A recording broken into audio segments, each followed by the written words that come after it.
Dear Honorable Senators and House Representatives of the Colombian Congress, thank you for allowing me to address you. It is an honor and a privilege to offer my perspective. I have visited Colombia many times. It is a beautiful country filled with beautiful people. As Colombia's senators and representatives consider whether to allow fracking in Colombia, it is important to be thoughtful and to consider the consequences of your decision. My name is Kathy Hipple. I am the finance professor at Bard College's MBA in Sustainability and a financial analyst, formerly at the Institute for Energy Economics and Financial Analysis, IEEFA. While there, I wrote numerous reports about the financials of the hydraulic fracturing, or otherwise known as fracking, sector throughout the United States and in Argentina, namely in Vaca Muerta. My analysis of fracking throughout the United States and in Argentina has focused primarily on the financials of fracking over the past decade. There are many risks involved with fracking, but my focus is exclusively on the financial risks to fracking. I will leave it capable experts to describe other risks involved with fracking. Quite simply, the business case for fracking has never been proven. It costs more to frack for oil and gas than producers can realize selling oil and gas. The fracked wells decline very quickly, so shale producers, otherwise known as frackers, must continue to invest in new and longer wells. This is an endless cycle. Simply, the economics of fracking have failed since its inception. In fact, for over a decade, the exploration and production, E&P companies, otherwise known as frackers, focused in the United States and in Argentina, have lost billions and billions of dollars. Since 2008, when technological advances in drilling included extremely long horizontal wells and hydraulic fracturing of the shale formation to release oil and gas in the United States where fracking began, production of oil and gas has increased. It has increased to the point that the United States is now has become the leading producer of both oil and gas. But the financials of the shale producers have been terrible. This has been true when the oil and gas prices were much higher than they are today, and when prices have been very low. Even as production has increased, the industry has been a financial failure. The financial failure extends to both shale oil producers and for shale gas producers. The failure has been true in the Permian Basin in Texas and in Mexico. It has been true in Appalachia, where the fracking is primarily focused on gas. It has been true especially in Argentina's Vaca Muerta, which has vast reserves of both oil and gas. So how do we define financial failure? How do we quantify it?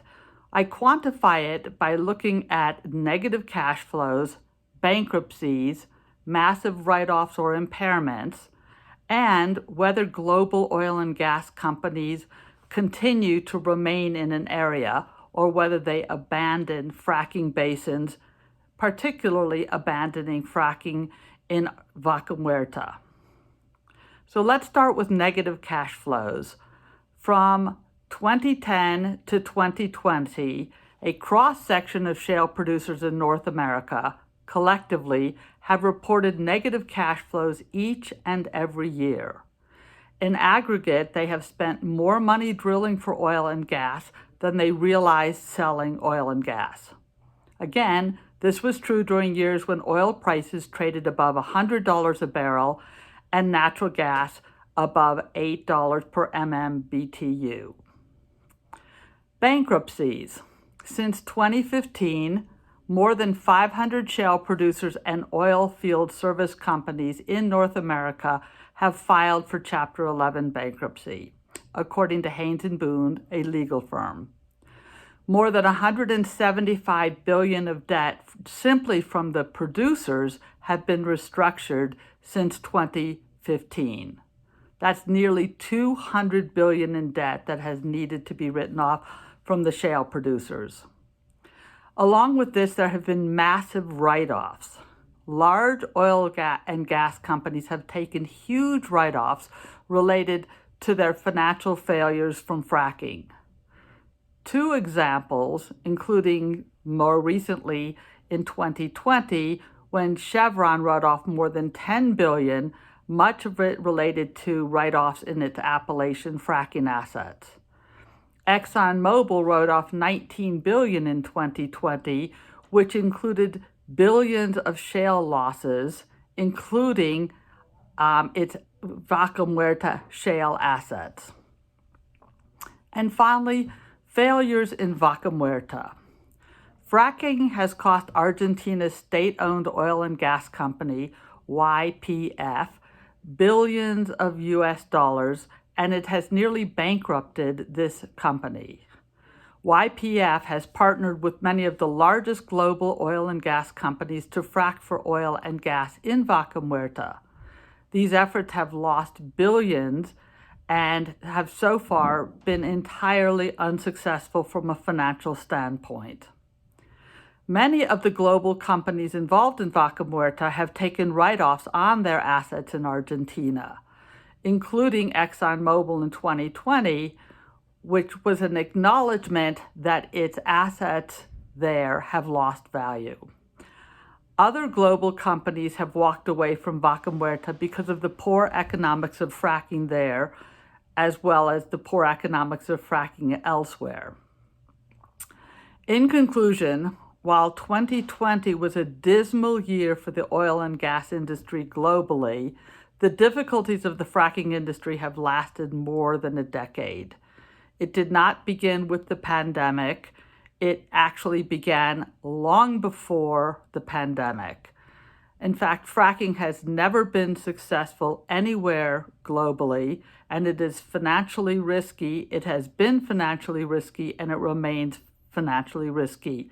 And the risk includes stranded assets and financial failures at many levels throughout the economic value chain of fracking. On a positive note, Colombia has many options for economic development. It has many options to meet its own energy needs. It is a strong and beautiful country. From a financial perspective, Colombia would be wise to avoid the mistakes other countries have made pursuing fracking, and in these countries it has been a financial and economic failure. Colombia would be wise to avoid such a failure. Thank you again, and I appreciate how thoughtful the Colombian senators and representatives are being in considering whether fracking should be part of Colombia's future.